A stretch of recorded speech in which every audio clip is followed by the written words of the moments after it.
Is it okay if I record your voice while we do this? Okay, so this is the Geogebra Classic one. So when I look at these, it's the one that says Geogebra Graphing Calculator. And then this is the Geogebra app. So you'll see the difference here. It looks more like appy, childish. So is this the So, app, right?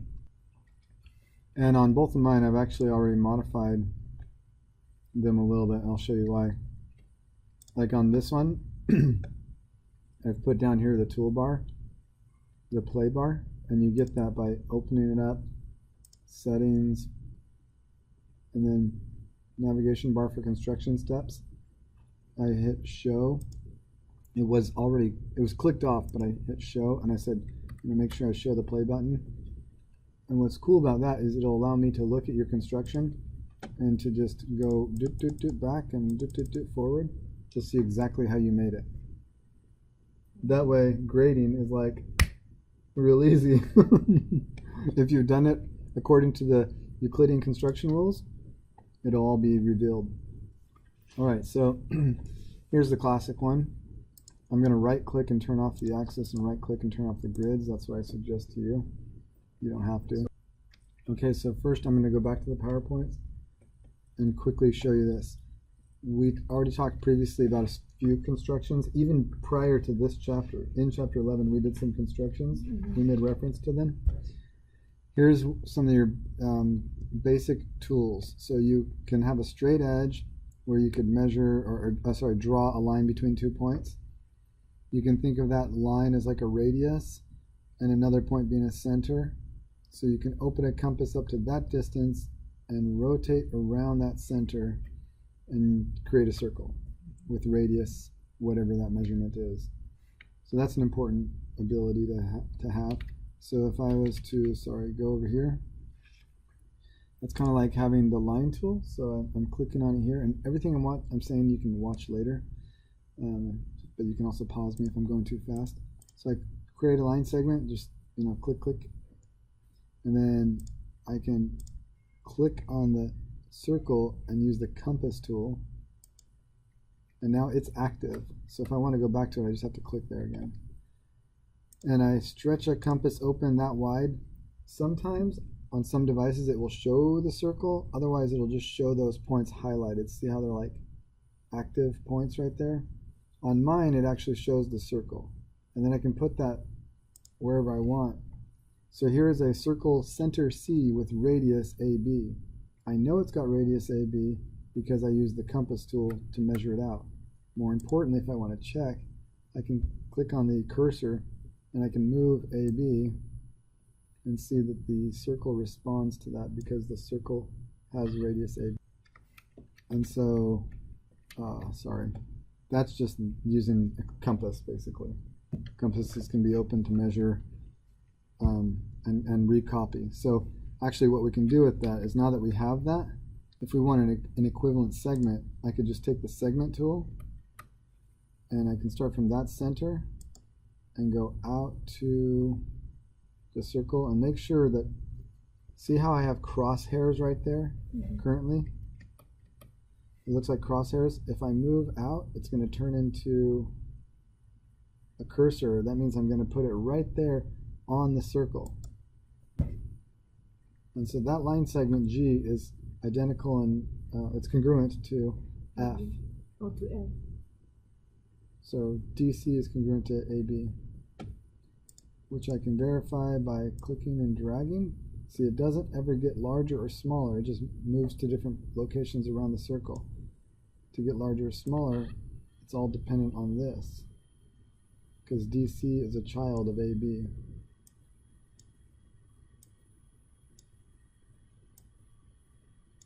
And you can do relabeling if you want. If you want to change the labels, you right-click on it and say something like rename, and then a good rename would be maybe A prime, and right-click, or long press, or whatever for your device. Like I don't want to get caught up in how many different ways we can do it. And you can also right-click on line segments. If you don't want to show their label, turn the show label off. right click on the line segment, turn it off. If I don't want to see that circle, I can turn the label off, or I can turn the object off. And so now this line segment right here is an independent line segment that I copied through that process of opening a compass and putting the compass on it. But so look, here's that line segment that's the copy of AB. It's called A prime B prime. It's really just over here on the circle. You see how it won't sweep off? It just sweeps around. If I want to see that circle again, I can come back over here to the algebra screen and I can just identify it again, show it. That's why it's sometimes pretty nice to leave the algebra screen open. You can click them on and off. Okay, what's the next construction that we had? That was copying the line distance on another segment, or sorry, the line segment on another line. I'm not going to worry about that. I think that's pretty easy. You can do that. And then there was this. Do you feel like you've got this, or should we do this again? No, I didn't get that. Okay, so let's do this again. Now we're going to need a triangle, so I'm just going to make a triangle out of the AB I already have and go from there. So here's a triangle. I just need some point not on that line, like right there. So I chose the point tool, then I put a point not on AB, and I'm going to choose the segment tool and connect A, B, C, all those together. I'll go ahead and turn those labels off. Oops, sorry, I don't want to turn the object off, just the label. And don't worry about these segment lengths over here. Like you know how you can see that original ABF is 5.32 units, whatever that is. And the next one, A prime B prime, is 5.32 units. Doesn't really matter because we know that the Euclidean construction we're using forced them to be copies, or forced the other one to be a copy. So what we want to do is we want to copy this now. Here's what the construction says. It doesn't have to look like this picture. In fact, you could get crazy and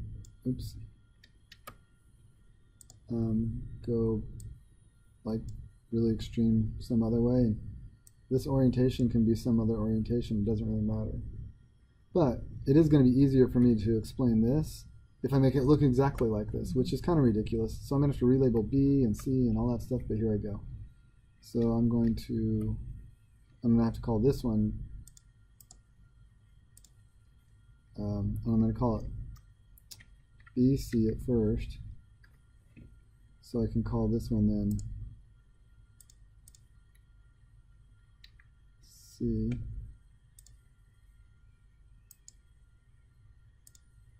And this is just getting too much into the weeds, but so then I'm going to call this one C prime. It's a lot easier to do it, you know, once you're done it a few times, you're familiar with it. Okay, so A, B, C, and I constructed a congruent A prime, C prime segment. And I didn't do anything different. I would have constructed this the same way I already did earlier. I would open a compass using the compass tool with a distance AC long, and then plot it somewhere in space, and then connect the AC distances. Okay, so then what's next? Then it says construct these two circles with center A prime and center B prime, where the circle for A prime has distance AB and the circle for C prime has distance CB. So you ready? Yes. So I'm going to get the compass tool out again. I can just click on it. I don't have to drop it down. And if you click on it and it's already active, you know, like it drops down. But if that's the active one, just click over here and it's going to be using that tool. You don't have to worry about like scrolling down and clicking on it. So then I choose a circle with radius AB. Now mine shows it when I tap A and B. You hit your AB. So it doesn't show it, right? No. But it shows both of those A, B endpoints are highlighted, it Mhm. means that there is a circle currently on the screen. You can't see it. And it's activated with a distance of the radius AB. So I want that to be centered at A prime, so I have to touch A prime. Okay? Mhm. Do it again for CB. So click CB, and then put that circle at C prime. Okay? It's showing me a bunch of labels I don't care about, so I'll just right click and turn those labels off.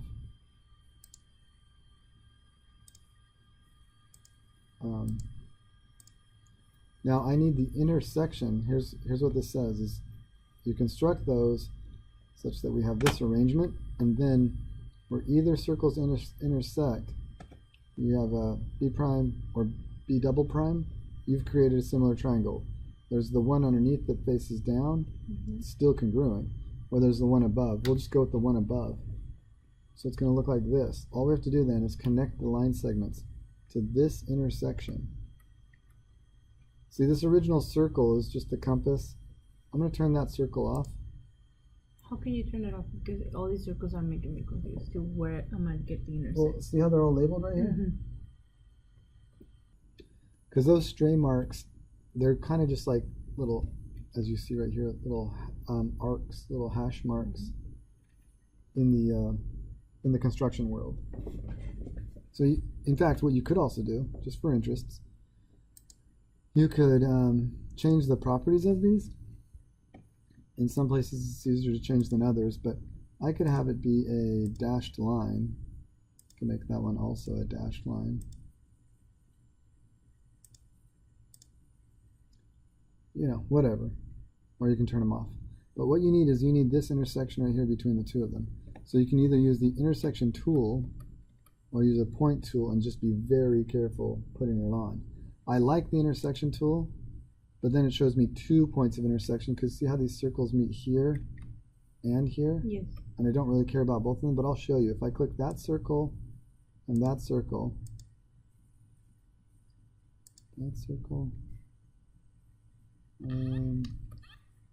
seems to have trouble finding those. Maybe because it's dash. The dashing shouldn't matter. Oh, it's because I was on perpendicular line. I'm sorry. I need to go to intersect. So choose the intersect tool, which is a sub tool in the point toolbox. Okay. But if I choose those two, it's going to give me both intersections. And I know that they're an intersection because they have the black D and the black E. If they're black, then they're dependent on like multiple things like that. So which one do you prefer for us to use? It doesn't really matter because you can hide them all after.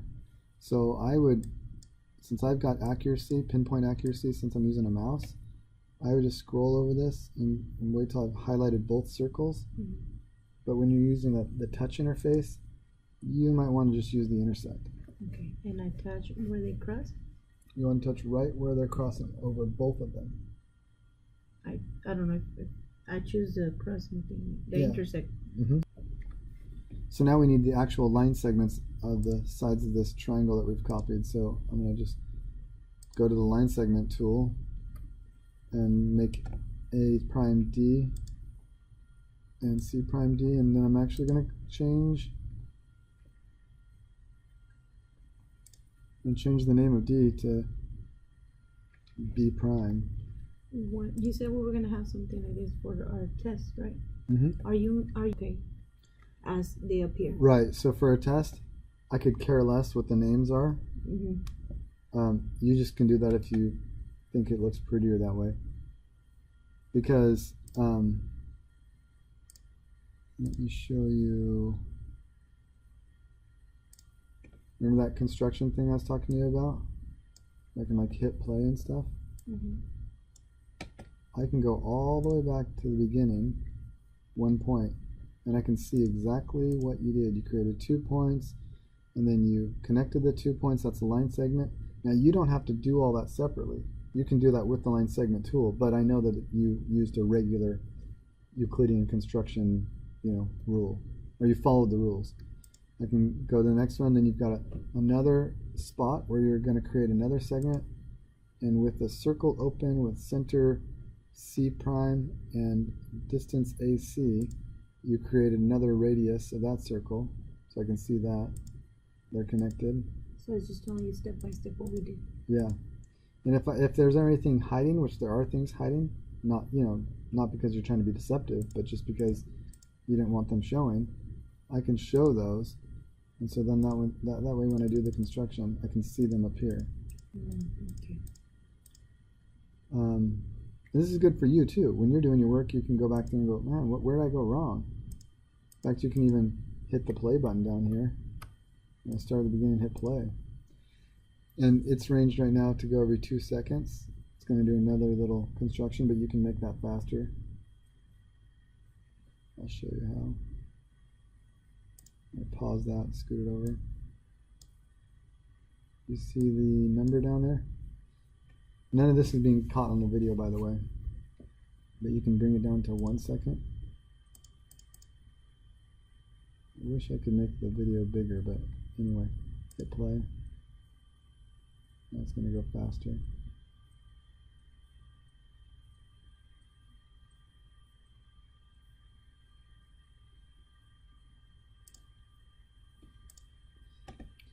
Anyway, does that kind of make sense? Yes.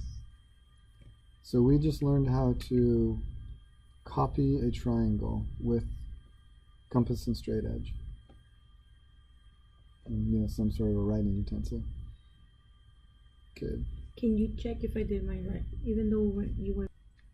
Actually, remember that you can check as well. If you can pick this point up and move it around, then that means everything's dependent on that center of that circle with radius A prime C prime, but A prime C prime is distance AC. See that? Mm-hmm. And as I move this around, I can see that it's the exact same size triangle. You see that triangle in there? Yes. And it's a little difficult with those construction marks all over the place, so we just right click and say don't show the object. It's kind of in my way. And I want to make it even cleaner. Don't show any of the labels for the line segments. And now look, those two are the same. I can change it.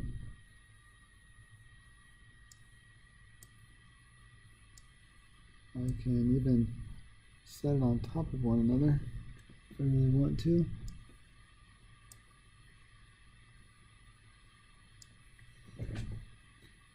I can zoom in. See, I kind of missed it. There we go.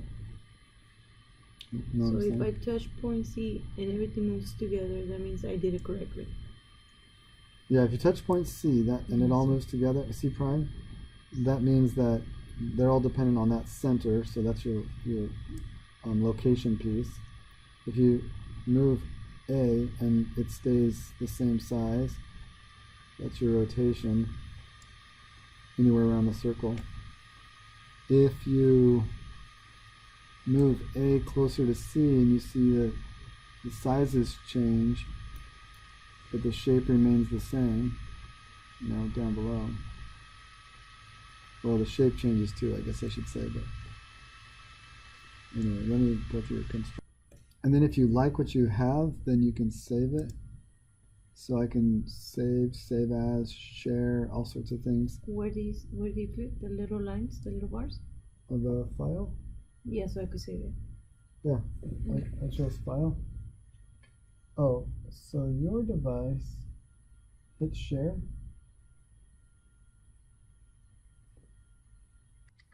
So I'm going to go ahead and turn this video off and start another one and show how to construct the congruent angles and then perpendicular bisector and then a circumcenter. Which, by the way, we learned, believe it or not, or remember it or not, we learned how to do what's it called? A perpendicular bisector in chapter 11. And that is done by basically taking a circle from A to C and a circle from C to A. And then you'll get these intersections of those circles. Mm-hmm.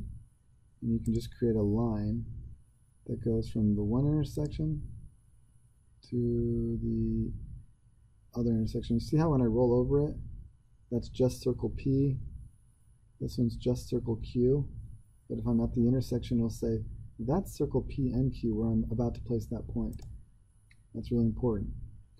So what it did is it made a perpendicular bisector of line segment AC. That means it's going to be half the distance from A to this perpendicular line as it is, it's half the distance and it's equal from that point to that point and from C to that point. So if I want to highlight that, I'll give it a name so I can talk about it. F. So AF is the same distance as FC. A perpendicular bisector bisects the line segment that you're talking about, cuts it in half, two equal parts, and it's perpendicular up and down to that line. So it doesn't matter where I move this, it's still 90 degrees to that segment, and it's still marks off the halfway mark. Make sense? Yes. So actually I just showed you how to do the perpendicular bisector, so I don't have to really do that, but we'll make a point about it anyway.